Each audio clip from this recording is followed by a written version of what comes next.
नमस्कार, स्वागत है आप सभी को। आज की विषय है आंवला नवमी की कथा।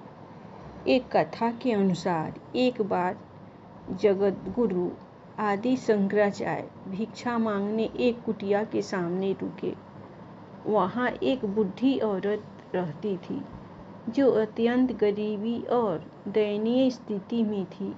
शंकराचार्य की आवाज़ सुनकर वह बूढ़ी औरत बाहर आई। उसके हाथों में एक सूखा आंवला था। वह बोली, महात्मन, मेरे पास इस सूखे आंवले के सिवाय कुछ नहीं है जो आपको भिक्षा में दे सकूं। शंकराचार्य को उसकी स्थिति पर दया आ गई और उन्होंने उसी समय उसकी मदद करने का प्रण लिया।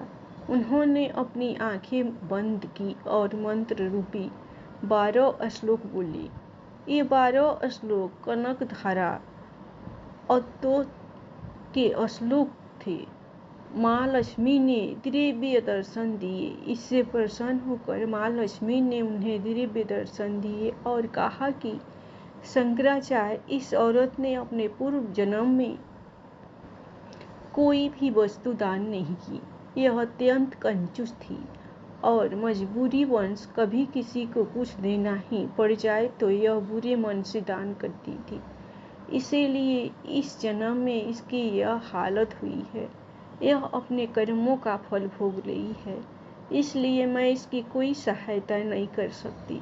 शंकराचार्य ने देवी लक्ष्मी की बात सुनकर कहा, हे महालक्ष्मी, इसने पूर्व जन्म में अवश्य दान धर्म नहीं किया है, लेकिन इस जन्म में इसने पुण्य सदा से मुझे यह सूखा आंवला भेंट किया है।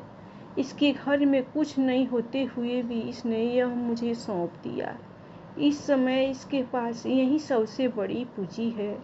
क्या इतना भेंट करना पर्याप्त नहीं है? शंकराचार्य की इस बात से देवी लक्ष्मी प्रसन्न हुई और उसी समय उन्होंने गरीब महिला की कुटिया में स्वर्ण के आंवलों की वर्षा कर दी।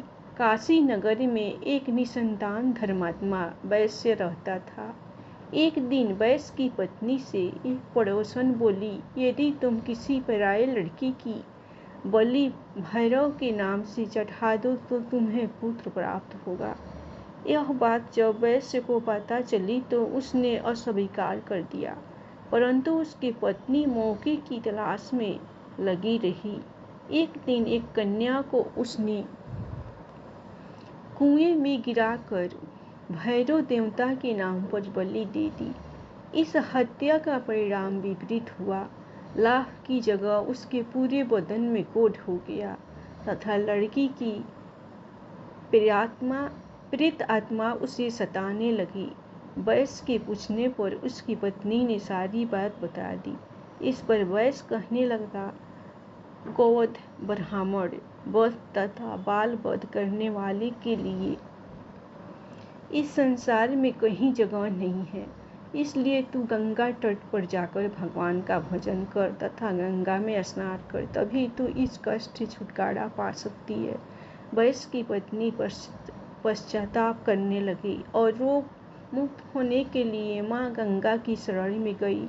तब गंगा ने उसे कार्तिक शुक्ल पक्ष की नवमी तिथि को आंवला के वृक्ष की पूजा कर आंवले का सेवन करने की सलाह दी थी, जिस पर महिला ने गंगा माता के बताए अनुसार इस तिथि को आंवला वृक्ष का पूजन कर आंवला ग्रहण किया था और वह रोग मुक्त हो गई थी। इस व्रत व पूजन के प्रभाव से कुछ दिनों बाद उसे संतान की प्राप्ति हुई।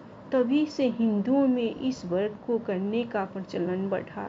तब से लेकर आज तक यह परंपरा चली आ रही है। धन्यवाद।